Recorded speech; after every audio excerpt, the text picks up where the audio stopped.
मंगल मूर्ति परम पद पंचधरु नित्य ध्यान।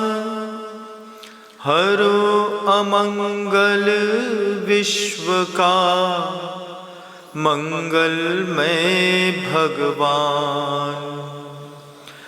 मंगल जिनवर पद नमो मंगल अरहंत देव।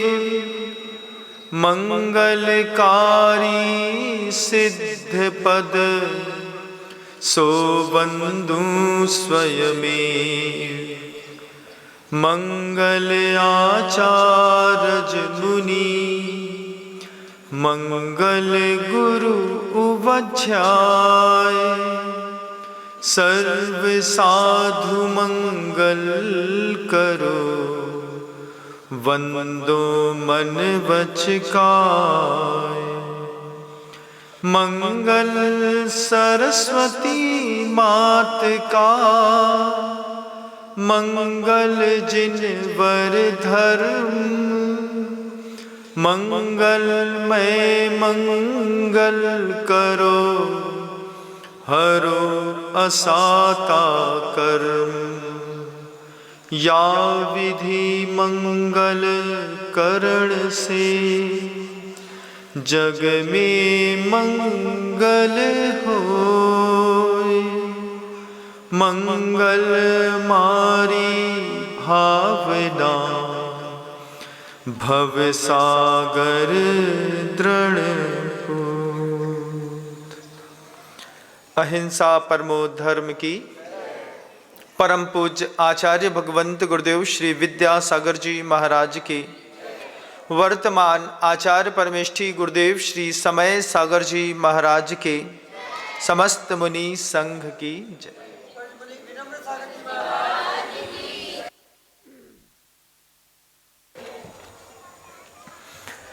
हमारे यहाँ गुरु को मंगल मूर्ति कहा जाता है। गुरु मंगल मूर्ति होते हैं। उनके ऊपर स्थापित होता है शिष्य। वे शिष्य को पाप नहीं करने देते। आचार्य भगवंत जिस विद्यालय की कल्पना करते थे, मुझे आज भी याद है, बहोरी बंद में जब प्रतिभा मंडल की बहनें आचार्य महाराज से निर्देशन ले रही थी, आचार्य श्री जी ने सारी की सारी बहनों को एक प्रोजेक्ट दिया। बच्चों से पूछो, बच्चों मेरी तरफ देखो, बच्चों से पूछो कि शिक्षा क्या नहीं करने देती। बच्चों से पूछो शिक्षा क्या नहीं बनने देती। जब ये बात गुरुदेव के मुख से निकली और जबलपुर ज्ञानोदय विद्यापीठ प्रतिभा स्थली की शिक्षिकाओं ने अपने करीब 1400 बच्चों से पूछा, एक प्रोजेक्ट दिया सारे के सारे बच्चों को कि शिक्षा क्या नहीं करने देती, शिक्षा क्या नहीं बनने देती। इस पर हर बच्चे को एक कोई अपना विचार कागज पर उकेरना है। और मुझे याद है जब गुरुदेव फिर घूमते हुए बहोरी बंद से जबलपुर पधारे तो देखने लायक जबलपुर प्रतिभा स्थली की बाहर की दीवारें थीं, जिसमें सबसे पहले तो प्रवेश करते साथ ही वहां पर एक कुम्हार मिट्टी का घड़ा बनाता हुआ, चाक को घुमाता हुआ एक प्रोजेक्शन में दिखा रहे थे, जिसमें एक संकेत था कि जो घड़ा है वो शिष्य है और गढ़ने वाला कुम्हार है। वहां पर लिखा था, यह परिश्रम का उपाश्रय है, यहाँ पर कठोर परिश्रम कराया जाता है और कठोर परिश्रम के बाद अवे की आग में तपा करके कुंदन सा कलश निकालने के लिए यह परिसर बनाया गया है। ऐसे ऊंचे विचार के साथ जब प्रतिभा स्थली ज्ञानोदय विद्यापीठ जबलपुर में प्रवेश किया, यह बात 2009 की है बंधुओं। 2009 में हम लोग प्रवेश कर रहे थे, वहां से गुरुवार को होते हुए अमरकंटक जाना था। गुरुदेव प्रतिभा स्थली ज्ञानोदय विद्यापीठ पर पधारे। दीवालों पर अजीब सी बाहर की एक रौनक थी। दीवालों पर सबसे पहले कक्ष के ऊपर लिखा गया था, पढ़ो, शिक्षा मजदूर नहीं बनने देती। दूसरे कक्ष के ऊपर लिखा था, पढ़ो क्योंकि शिक्षा जेल नहीं जाने देती।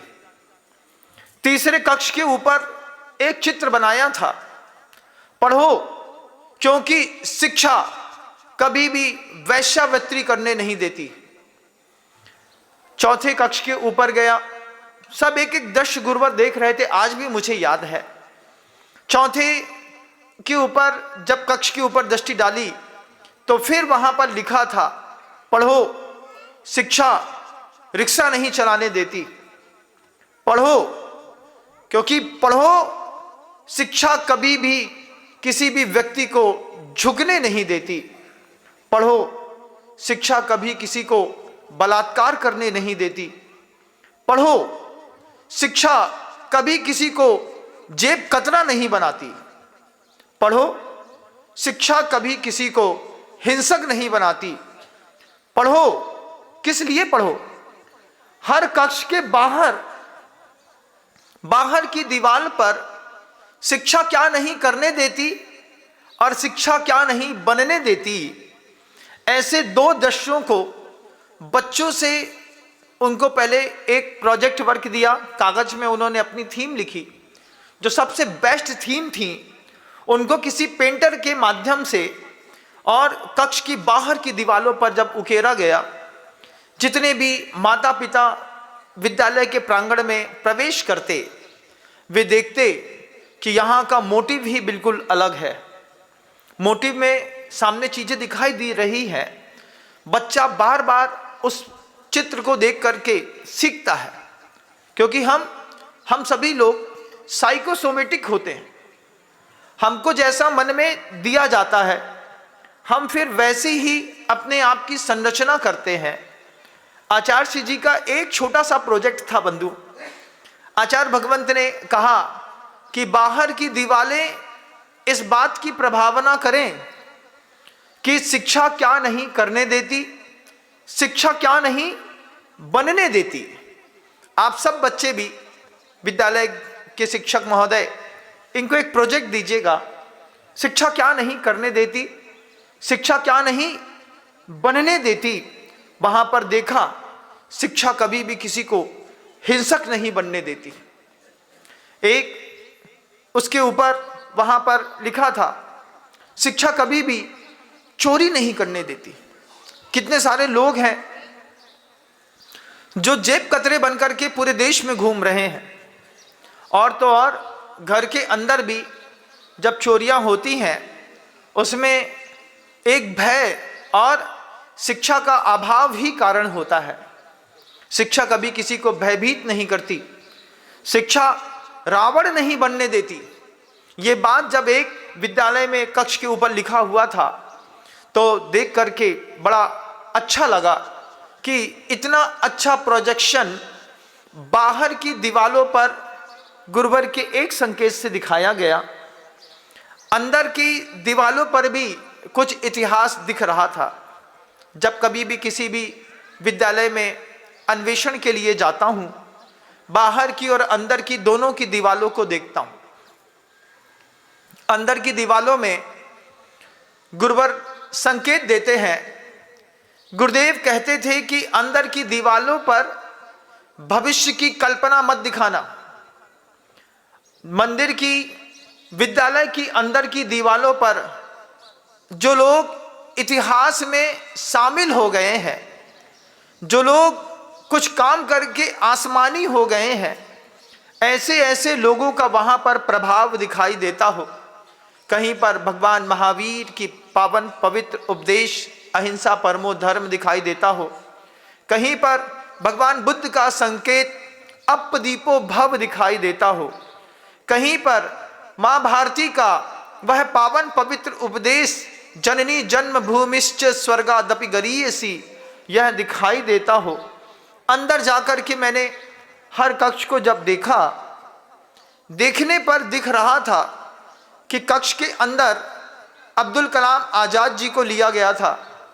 अब्दुल कलाम आज़ाद से गुरुवर स्वयं अपनी एक भावना रखते थे कि ऐसा एक अद्भुत व्यक्तित्व है जिनके अपने ज्ञान के क्षयोपशम से और जिन्होंने जो कमाल किया है देश के लिए वो काबिले तारीफ था। विद्यालय की संरचना कैसे होती है, आचार्य भगवंत खुद लगातार उपदेश देते थे। बाहर की दीवार पर लटका हुआ बंदर आदमी को बंदर बनने की प्रेरणा देता है, लेकिन अगर बाहर की दीवार पर हम कोई ऐसी चित्र दिखाते हैं, पढ़ो शिक्षा मजदूर नहीं बनने देती।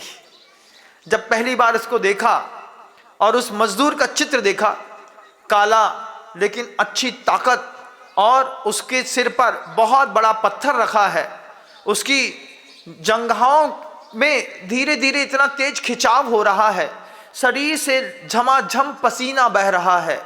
फिर सामने वाला बच्चा अपने आप सीखता है, पढ़ो शिक्षा कभी मजदूर नहीं बनने देती। आप लोग भी यहाँ पर शिक्षा के लिए आए हैं। 1000 से ज़्यादा यहाँ पर बच्चे हैं। इसमें से कुछ किंडरगार्टन के भी बच्चे देख रहा हूँ मैं यहाँ पर। एक किंडरगार्टन होता है, बच्चों को माँ बाप अपने घर से विद्यालय भेजते हैं। वो बिल्कुल प्राइमरी स्टेज होती है। उस प्राइमरी स्टेज में बच्चे घर से दूर रहना सीखते हैं। 4 घंटे, 5 घंटे, 6 घंटे, सिर्फ इतनी ही शिक्षा होती है उन छोटे बच्चों के लिए कि 5-6 घंटे ये घर से दूर रहना सीख लेंगे, सोशलाइजेशन सीखते हैं, साथ में एक जैसी सोसाइटी को बिलोंग करने के लिए किस तरीके से हमको बिहेव करना है, वो बिहेवियर सीखते हैं। वो घूमते हैं, पढ़ते भले ना हो लेकिन वो देख देख करके समझते सब हैं। छोटे बच्चों को आपने देखा होगा, उनकी किताबों पर एप्पल के बाद ए फॉर एप्पल के बाद एप्पल का चित्र बना रहता है।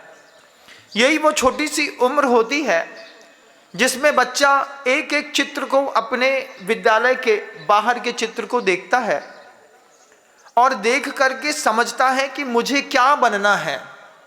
वो तय करता है। अपने आसमान को बच्चे खुद तय करते हैं। ये प्राइमरी स्टेज होती है जिसमें नर्सरी से लेकर के 5वीं क्लास तक के जो बच्चे हैं वे शामिल होते हैं। गुरुवर जब शिक्षा के संकेत देते थे तो आचार्य भगवंत हमेशा शिक्षिकाओं से कहते थे, शिक्षकों से कहते थे, देखना आप लोगों के ऊपर आगे आने वाले भविष्य की जवाबदारियां हैं। वक्त से पहले कोई कुटिल ना बने। एक समय आता है जब बच्चा ऑटोमेटिकली झूठ बोलना सीख जाता है। एक समय आता है बच्चे मायाचारी करने लगते हैं। आप उन बच्चों को देखिएगा, एक समय के बाद, जैसे अभी मैंने यहाँ पर देखा एक बच्ची जिसको सबसे पहले सम्मानित किया गया। जब उसका सम्मान हुआ तो सम्मान के बाद उसने अपने शिक्षक के, अपने बड़ों के पैर छुए। मैं देख रहा था उस बच्ची को कि ये बच्ची इनोसेंट गर्ल है। इनोसेंट गर्ल क्यों है? नादान बच्चे होते हैं जब अंदर मन में कुटिलता नहीं होती, घर के मन के अंदर मायाचारी नहीं होती, सहज में किसी व्यक्ति को ना जानते हुए भी उसके पैर छू लेता है इंसान। और जब ये इनोसेंट गर्ल से जब कोई व्यक्ति बड़ा होता है, बड़े होने साथ ही पैर छूने की बात खत्म होती है, हाथ मिलाने लगते हैं। आपने ऐसे लोगों को भी देखा होगा। कि जो अपने ही शिक्षक से हाथ मिलाते हैं। ये छोटे से मनोविज्ञान से शिक्षक पढ़ता है कि इसके मन के अंदर अब कुटिलता आ गई है, इसके मन के अंदर अब भावनाएं बदलने लगी हैं, क्योंकि शिक्षा तो हमने झुकने की दी थी, लेकिन अब ये हाथ मिलाने की और गले मिलने की शिक्षा अपने आप सीख करके आया है। शिक्षक उस शिक्षा में बदलाव नहीं करता, लेकिन उसमें स्टेज वाइज डिफरेंस क्रिएट करता है। प्राइमरी स्टेज से हट करके वे जूनियर सेकेंडरी पे आते हैं, फिर हायर सेकेंडरी पे आते हैं, उसके बाद एक सीनियर सेकेंडरी स्कूल होता है। इसके बाद एक्चुअल की शिक्षा तो इसके बाद होती है, जब कंप्रेसिव स्कूल होते हैं, स्पेशल नीड स्कूल्स होते हैं, उसके बाद और भी ऐसे स्कूल होते हैं जिन स्कूलों में ये physics, chemistry, math, biology, science के अलावा भी बहुत कुछ पढ़ाया जाता है। अभी हम बिल्कुल प्राथमिक स्तर के उस विद्यालय पर बैठे हैं जिस विद्यालय पे सबसे बड़ी और गहरी जवाबदारियां होती हैं। मैंने पूर्व में ही वह बात कही है, शिक्षक को हमारे यहाँ मंगल मूर्ति कहते हैं। मैं जिस विद्यालय में पढ़ता था वह राष्ट्रीय स्वयंसेवक संघ और भारतीय विद्यापीठ के द्वारा चलाया गया संयुक्त तत्वाधान में सरस्वती शिशु मंदिर, जिसको आपके यहाँ भारतीय विद्या निकेतन कहते हैं, जब उस विद्यालय में मैं पढ़ता था वहाँ पर भी कुछ आचार्यों के आगे मंगल मूर्ति शब्द का टाइटल दिया जाता था। इस मंगल मूर्ति शब्द को देकर ना, जब उनके सामने बैच पर मंगल मूर्ति लिखा रहता था, इससे ये बात तय हो जाती थी कि ये शिक्षक कभी भी आक्रामक नहीं होते। उस टाइटल की विशेषता थी, शिक्षक शाकाहारी होते थे, शिक्षक आक्रामक नहीं होते थे, शिक्षक बच्चे का मेंटल प्रेशर मेंटेन करने में एक्सपर्ट होते थे, उनको मंगल मूर्ति कहते थे। क्योंकि एक टाइम आता है जब आप धीरे धीरे बढ़ रहे होते हैं, हार्मोनल चेंजेस जब लाइफ पे आ रहे होते हैं, उस समय बच्चों के मेंटल प्रेशर को मेंटेन करने का काम भी उन्हीं शिक्षकों का होता है। बच्चों की भावनाओं को समझना, उनकी भावनाओं के अनुरूप उनके लिए माहौल तैयार करना, ये मंगल मूर्ति का काम होता है। हो सकता है आपके यहाँ भी कोई मंगल मूर्ति हो, अगर ना हो तो फिर हम एक नया टाइटल हर शिक्षक के लिए मंगल मूर्ति शब्द का जरूर देखिएगा। गुरुवर ने जब ये शब्द कहे, फिर आचार्य सिंह जी हम लोगों से ही कहते हैं, अपने यहाँ लिखा तो है, मंगलाचरण में वही बात मैंने आपके बीच में रखी है, मंगल मूर्ति परम पद पंच धरु नित ध्यान।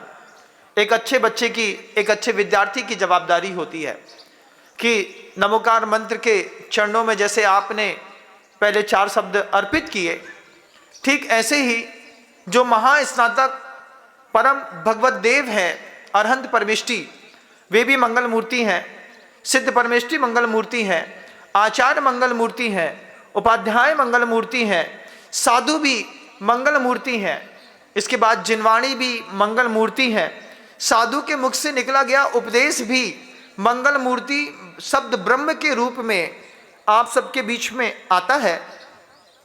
ये बात गुरुवर ज्ञानोदय विद्यापीठ प्रतिभा स्थली की शिक्षिकाओं को जब समझा रहे थे, मैं बैठ करके सुनता था कि कितना मधुरम और कितना उच्च स्तर का संकेत है। आचार्य श्री जी ने बेटियों को माइंड डेवलप के लिए जब वो पहली बार यहाँ पर अपने ज्ञानोदय विद्यापीठ जबलपुर में पधारे, जिस समय वह ज्ञानोदय विद्यापीठ बहुत अच्छा एस्टैब्लिश हो चुका था, उसमें करीब 850 से ज़्यादा बेटियाँ पढ़ रही थीं। आज तो उनकी संख्या करीब 2000 से ऊपर है। ऐसे 5-6 अलग अलग विद्यालय हैं जहाँ पर करीब 7000 से ज़्यादा बेटियाँ अपने सील की सुरक्षा के साथ लगातार विद्या अध्ययन करके देश के लिए एक नया कौशल गढ़ने के लिए तैयार हो रही है। जैसे ही ये भी वह AVS स्कूल, जिसको आचार्य विद्यासागर जी महाराज के नाम पर AVS स्कूल की मान्यता प्राप्त है, यह विद्यालय भी उन्हीं आदर्शों पर धीरे धीरे अपने पैर जमा रहा है।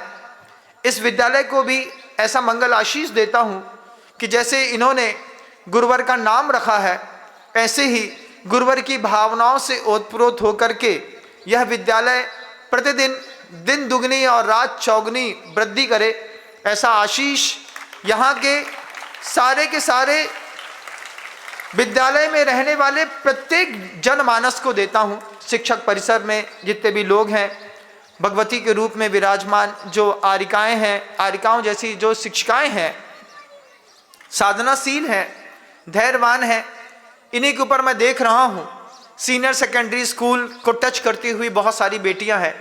उनको संभालने की जवाबदारी भी मैंने देखा कि बहुत युक्तिपूर्वक यहाँ के मैनेजमेंट ने प्रिंसिपल को एक पुरुष न रख करके चेयरपर्सन में एक महिला को इसलिए रखा है कि बेटियों के भविष्य का निर्धारण जितने अच्छे से एक माँ समझ सकती है, शायद पुरुष नहीं समझ सकता। ऐसे पवित्रम विचारों के साथ जब मैंने देखा कि प्रिंसिपल की सीट पर महिला को बिठाया गया है, मैं इस बात से आश्वस्त हुआ कि यहाँ पर बड़ी होती हुई बेटियों की सुरक्षा की जवाबदारी पूरी की पूरी प्रिंसिपल मैडम के हाथ में है। वे बहुत अच्छे तरीके से अपने कर्तव्य का जो निर्वहन कर रहे हैं, उनके लिए भी उनके अंतर मन को, उनकी अंतः साधना को एक साधुवाद जरूर प्रेषित करता हूँ। अपनी बात अभी और भी कुछ रखना मेरे लिए शेष है। गुरुवर कहते थे कि विद्यार्थी को एक अच्छे घोड़े के जैसा होना चाहिए। जब कभी भी जो भी विद्यार्थी हैं, उन सारे विद्यार्थियों से कहना चाहूँगा, विद्यार्थी अपने आप को विद्यार्थी न समझे। विद्यार्थी अपने आप को पहले आंख बंद करके महाराणा प्रताप के उस घोड़े को आंख में अंदर शामिल करो कि महाराणा प्रताप का वो जो घोड़ा कंबोज का घोड़ा था जिसका नाम था चेतक। चेतक के अंदर की खूबी थी उसका फुर्तीलापन, उसकी सेंस ऑफ ह्यूमर, किस तरीके से वो बिना कहे अपने महाराणा प्रताप की बात को समझता था। जब कभी भी आप वो स्थान देखेंगे जहां से महाराणा प्रताप के घोड़े ने छलांग लगाई थी, महाराणा प्रताप ने तो सिर्फ लगाम खींची थी, चेतक ने तय कर लिया था कि पीठ पर बैठा हुआ जो मालिक है, अगर इसकी रक्षा करनी है तो मुझे ये पूरी नदी पार करनी ही पड़ेगी। और इतनी ऊंची छलांग, लंबी छलांग लगाई थी और महाराणा प्रताप को नदी के इस पार से उस पार खड़ा कर दिया था। ये चेतक की जो जवाबदारी थी, गुरुदेव हम लोगों से कहते थे अच्छे विद्यार्थी को एक घोड़ा होना चाहिए। घोड़ा फुर्तीला होता है, घोड़ा समझदार होता है, घोड़ा अपने मालिक के इशारे समझता है। घोड़े में कोड़े लगे फिर वो घोड़ा नहीं होता, गधा होता है। गुरुभाई क्या कहते थे, घोड़े को कोड़े लगे तो फिर वो घोड़ा नहीं, गधा है। आप लोगों को अगर आपके शिक्षक थोड़ा भी कोड़ा लगाएं तो जितना तेज कोड़ा लगे बस आप उतने ही गधे हैं। अब महाराज गधे से घोड़ा कैसे बनेंगे? गधे से घोड़ा बनाते हैं मंगल मूर्ति। वे शिक्षक जो सुबह से लेकर शाम तक आपको अपना एक कीमती समय देते हैं। गुरुदेव पूछते थे शिक्षिकाओं से कि वो जो आपके यहाँ बच्चे पढ़ते हैं वो आपके साथ कितने घंटे रहते हैं? आचार्य भगवत के सामने जब बात रखी कि 6 घंटा 7 घंटा, 6 घंटे तो करीब मिलते ही हैं बच्चों को विद्यालय परिसर में रहने के लिए, तब गुरुदेव कहते थे ये भी बड़ा सौभाग्य है कि 6 घंटे बच्चे आपके साथ रहते हैं। आप सब शिक्षिकाओं से मैं ध्यान आकर्षित कराना चाहूँगा कि बच्चे आपके साथ 6 घंटे रहते हैं। शिक्षकों और शिक्षिकाओं से उस बात को गहराई के साथ कहना चाहूँगा, वे सभी प्रबुद्ध शिक्षक इस बात को सुने और समझें। आचार्य जी का एक हाइको है। आचार्य जी ने अपने हाइको में वो बात कही है। पहले हाइको के बारे में कह दूं कि एक जापानी छंद होता है जिसमें ऊपर की पंक्ति पर 5 अक्षर होते हैं, बीच में 7 अक्षर होते हैं, नीची पंक्ति में फिर 5 अक्षर होकर के कुल 17 अक्षरों की पंक्ति की एक कविता है, जिसमें गुरुदेव कहते हैं पहले 5 अक्षर अंधे बहरे। शिक्षक मेरी बात को गौर से सुनेंगे। अंधे बहरे गुरुदेव कहते हैं, पहले 5 अक्षर हो गए, बीच की पंक्ति के 7 अक्षर। मूक क्या बिना शब्द, अंधे बहरे मूक क्या बिना शब्द शिक्षा ना पाते। आचार्य श्री जी शिक्षकों के लिए कह रहे हैं कि अभी आपका सौभाग्य बड़ा जबरदस्त है कि आप जिस बच्चे को ट्रीट करते हैं वो अंधा नहीं है, वो बहरा नहीं है, वो गूंगा नहीं है। जब आपके बच्चे के पास 3 बड़ी एबिलिटी हैं कि बच्चा अंधा नहीं है, बहरा नहीं है, गूंगा नहीं है, गुरुवर कहते हैं उन शिक्षकों को सोचो जो अंधे, बहरे और गूंगे बच्चों को आईएएस ऑफिसर बना देते हैं। उनका मेंटल स्टैंडर्ड क्या रहता होगा, क्या गजब का मेंटल स्टैंडर्ड रहता होगा उन शिक्षकों का। किस तरीके से वो अपना डेडिकेशन देते होंगे अपने प्रोफेशन को लेकर के कि अंधे, बहरे और गूंगे लोगों को आईएएस ऑफिसर बना देना, किसी गूंगे और बहरे को बेहतरीन पेंटर बना देना, ये तो जायज है, लेकिन किसी अंधे को पेंटर बना देना। गूगल में कभी आपने सर्च नहीं किया होगा, कभी सर्च करिएगा कि कोई अंधा हो और जो पेंटिंग बनाता हो, उसके लिए भी कोई इंस्टीट्यूट होता है। मैंने कहा था ना शुरुआत में, स्पेशल नीड स्कूल भी होते हैं, जिन स्पेशल नीड स्कूल्स में किस तरीके की भावनाओं के साथ शिक्षकों का अपना एक गजब का डेडिकेशन होता है। उस डेडिकेशन में वहां से निकले बच्चे 100% प्लेसमेंट के लिए हकदार होते हैं। आचार्य श्री जी कहते थे वह बात कि 10वीं क्लास के बाद बच्चे अपने जीविकोपार्जन के लिए खुद पैसा कमाने लगें, ऐसी शिक्षा विद्यालय में मिलनी चाहिए। 10वीं क्लास के बाद कोई बच्चा पढ़ेगा कि पैसा कमाएगा। आचार्य श्री जी कहते हैं अंग्रेजी शिक्षा का वह जो प्रभाव है जिसके कारण 28 साल का बच्चा आज भी अपने पिता के सामने 5,000, 10,000, 15,000 के लिए हाथ फैलाता है, यह शिक्षा हमारे भारत की शिक्षा नहीं है।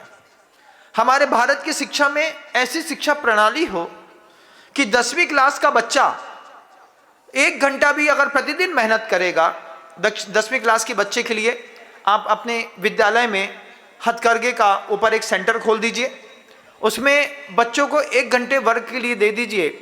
1 घंटे के वर्क में बच्चा मान लीजिए 3 मीटर कपड़ा निकालता है, बात को मेरे गौर करेंगे, 3 मीटर कपड़ा अगर बच्चा निकालता है तो 50 रुपए मीटर के हिसाब से बच्चे को पारिश्रमिक मिलता है। मतलब 1 घंटे का 150 रुपए, 150 रुपए होने पर 1 महीने में कितना हो जाता है, करीब 4,500 रुपए 10वीं क्लास में बच्चा कमाने लगे। अपनी स्कूल की फीस भी निकाल लेगा, अपने भोजन के खर्च भी निकाल लेगा, अदर एक्सपेंसेस भी वो निकाल लेगा। अगर इसमें वो थोड़ा ज़्यादा काम करता है तो फिर इसमें ज़्यादा एक्सपर्ट हो सकता है। लेकिन 12वीं से निकलने के बाद ये बात बिल्कुल तय हो कि विद्यालय से निकला हुआ 12वीं क्लास का छात्र जब बाहर अपने घर की ओर वापस लौटेगा तो वो भूखा नहीं मरेगा, कम से कम 50,000 रुपये महीना कमाने की सामर्थ्य पैदा करने वाले विद्यालयों की भावना गुरुवर की रही है और उन्होंने उस प्रोजेक्ट के ऊपर काम भी किया है। आप जब अपनी बच्ची का एडमिशन ज्ञानोदय विद्यापीठ प्रतिभा स्थली में कराते हैं, बच्ची 12वीं क्लास से निकलने के बाद 40,000 रुपये प्रति माह कमाने की सामर्थ्य वाला टैलेंट लेकर के वहां से बाहर निकलती है। ये शिक्षा का कमाल है, हमारे यहाँ की अलग तरीके की शिक्षा है। शुरुआत में मैंने एक शब्द कहा था, शिक्षा क्या नहीं बनने देती, शिक्षा क्या नहीं करने देती। नीरज जी ध्यान देंगे हमारी बात को। शिक्षा मजदूर नहीं बनने देती। जितने भी ब्रिटिश में, लंदन में, अमेरिका में, यूरोप कंट्री में पहले सबके लिए शिक्षा अवेलेबल नहीं थी। वहां पर विशेष वर्ग के लोगों को ही एजुकेशन दिया जाता था और एक बहुत बड़ा वर्ग ऐसा था जिसको शिक्षा दी नहीं जाती थी। शिक्षा नहीं देंगे तभी ये मजदूरी का काम करेंगे, अगर इनको शिक्षा दे दी जाएगी तो फिर ये कभी काम नहीं करेंगे, ये भी हमारे जैसा दिमाग चलाएंगे। तो शिक्षा विशेष वर्ग के लोगों के लिए थी, उसमें विशेष कौम के लोगों के लिए शिक्षा थी, उसमें प्राय करके ईसाई ज़्यादा आते थे। ईसाई ज़्यादा आने के कारण वहाँ की अलग व्यवस्था थी। पहले के ज़माने में जो शिक्षा थी, जो विदेशों में शिक्षा मिलती थी, वह शिक्षा विशेष वर्ग के लोगों को मिलती थी। सबसे पहले विद्यालय में जाते साथ ही प्रार्थना होती थी। प्रार्थना कोई विद्यालय का अंग नहीं था। प्रार्थना व्यक्ति को धार्मिक बनाने के लिए विशेष प्रकार की उस प्रार्थना को कराया जाता था। बच्चे संडे के दिन चर्च जा सकें, इसलिए संडे को छुट्टी मिलती थी। संडे की छुट्टी किसी और विशेष किसी कारण से नहीं, बच्चे चर्च जाते थे। चर्च जाने, माता पिता के साथ वो बच्चे चर्च जाएंगे तो चर्च जाने के लिए उनकी धार्मिकता बनी रहे, इसलिए संडे को छुट्टी दी जाती थी। इसके अलावा संडे की छुट्टी का कोई काम नहीं था। गर्मी के दिनों में 2 महीने में माता पिता जब अपने खेत की फसल पक जाती थी तो फंसी हुई फसल को काटते थे, तो बच्चे उनका हाथ बटाते थे, इसलिए गर्मी की छुट्टियां मिलती थी। गर्मी की छुट्टी का लॉजिक था, संडे की छुट्टी का लॉजिक था, सुबह की प्रार्थना का लॉजिक था। वो लॉजिक हमने गतानुगतिक होकर के आज भी सिस्टम पे अपना लिया है। आज भी हम संडे की छुट्टी देते हैं, आज भी हम गर्मी के समर वेकेशंस देते हैं। हमको पता नहीं कि हम समर वेकेशंस क्यों देते हैं, लेकिन हम समर वेकेशंस देते हैं। समर वेकेशंस मिलते थे अपने खेत में खड़ी फसल को काटने के लिए। आज तो किसी के घर में खेत भी नहीं होंगे, फसल भी नहीं होगी, और गर्मी की छुट्टी देना माता पिता के लिए एक बहुत बड़ा वजन हो गया। महाराज, ये 2 महीने और स्कूल लगे तो और अच्छा, लेकिन शिक्षक भी चाहता है गर्मी की छुट्टी में 2 महीने हम घूमेंगे फिरेंगे, बनेंगे नवाब। शिक्षक भी बाहर निकलना चाहते हैं, बच्चे भी बाहर निकलना चाहते हैं। लेकिन जिस विद्यालय में मैं पढ़ता था वहां पर 2 महीने की पढ़ाई का कोर्स दे दिया जाता था, और उस कोर्स के बाद उसी कोर्स के बेस पर अगली क्लास पे एंट्री होती थी, तो बच्चे लगातार एजुकेशन में इंगेज रहते थे। कोर्स ऐसा सुव्यवस्थित और सुदृढ़ होता था जिसके माध्यम से उनकी भावनात्मक इमोशंस क्वालिटी डेवलप होती थी। करुणा कैसे की जाती है, दया कैसे करी जाती है, कौन से जीव में किस तरीके की जीवन शैली रहती है, ऐसे कुछ प्रोजेक्ट दे दिए जाते थे कि गर्मी में बच्चे उस प्रोजेक्ट को फिनिश करते करते अपने आप एक अपडेट होकर के नया वर्सन बच्चे का तैयार होता था। जैसे अभी मोबाइल के नए वर्सन आते हैं हर साल, हर माह, हर 6 महीने में, ऐसे ही हर क्लास अपडेट होने पर बच्चे का एक नया वर्सन निकल करके आता था। और 12वीं क्लास से निकलने के बाद बच्चों में एक अपने आप देशभक्ति का गर्व होता था। पीटी होती थी बंधुओं, भूल ही गया उस बात को कहना। तो पीटी होती थी, वो पीटी इसलिए नहीं, योगा फॉर हेल्थ इसके लिए नहीं, पीटी होती थी कि जब कभी भी देश पर आक्रमण होगा तो आक्रमण में बच्चे सैनिकों के फर्स्ट बेसिक मास्टर रूल्स को समझ सकें। इसलिए लेफ्ट राइट, आगे पीछे, ऊपर नीचे, आगे बाएं दाएं बचल, पीछे मुड़, आगे मुड़, ये सब सिर्फ सैनिक बनाने के लिए हमारे विद्यालयों में, उस समय उधर के विद्यालयों में पीटी लगाई जाती थी। और आज वो पीटी, आज वो संडे की छुट्टी, आज वो गर्मी की छुट्टी, आज वो सुबह की प्रार्थना हमारी विद्यालय की रूटीन लाइफ में शामिल तो है, लेकिन हम जानते नहीं हैं कि क्यों शामिल है। हो सकता है शिक्षक भी इस बात से अनभिज्ञ हो और पहली बार इस बात को सुन रहे हो, लेकिन ये वैसे रूल्स थे जिनकी आज कुछ अलग तरीके से आवश्यकता है। आज विद्यालयों में बच्चों को करुणा सिखाने की आवश्यकता है। बच्चे करुणा कैसे सीखेंगे, जीव को कैसे बचाया जाता है, बचाने पर किस तरीके का पाप पुण्य मिलता है, ये जब बातें हम बच्चों को दे पाएंगे, मैं ऐसा मानता हूँ, तभी हम गुरुवर के विचारों का एक नया भारत खड़ा कर पाएंगे। प्रतिभास्थली ज्ञानोदय विद्यापीठ जब अपनी बेटियों को शिक्षा देती है, वहाँ के 7 मास्टर रूल हैं: स्वस्थ तन, स्वस्थ मन, स्वस्थ वचन, स्वस्थ वतन, स्वस्थ वेतन, स्वस्थ वन और स्वस्थ एक और शब्द है चेतन। ऐसे 7 विशेष संकल्पों को लेकर के वहाँ किसी भी विद्यार्थी को तैयार किया जाता है। इस स्वस्थ वन, तन, मन, वचन, वतन, वन और चेतन में ये विद्यालय भी काम करेगा, ऐसा मैं मानता हूँ। शब्दों की अपनी मर्यादाएं होती हैं, कहने के लिए बहुत कुछ होता है, लेकिन इंसान समय से बंधा है। और मैं तो वैसे भी समय से और समय सागर जी महाराज श्री जी से पूर्णतः बंधा हुआ हूँ। मैं समय को कभी लांघने की कोशिश नहीं करता। प्रार्थना करता हूँ, खुद अपने गुरु से कहता हूँ कि गुरुदेव बस आशीर्वाद दीजिए कि मैं कभी समय को लांघने की कोशिश ना करूँ, क्योंकि समय ही आदमी का तारनहारा है, समय ही संभालने वाला है। समय की ही प्राप्ति के लिए यह इंसान दिन रात मेहनत करता है। यह बात अगर समय पर समझ में आ जाए तो फिर सबका समय बहुत अच्छा बनेगा, आपका समय भी बहुत अच्छा बने। इन भावनाओं के साथ अपने शब्दों को अल्प विराम देता हूँ। पुनः कभी मौका मिला तो अपने उद्बोधनों से आपके कुछ और दृढ़ बिंदु खोलने का मैं प्रयास करूँगा। गुरुदेव श्री विद्यासागर जी महाराज की जय।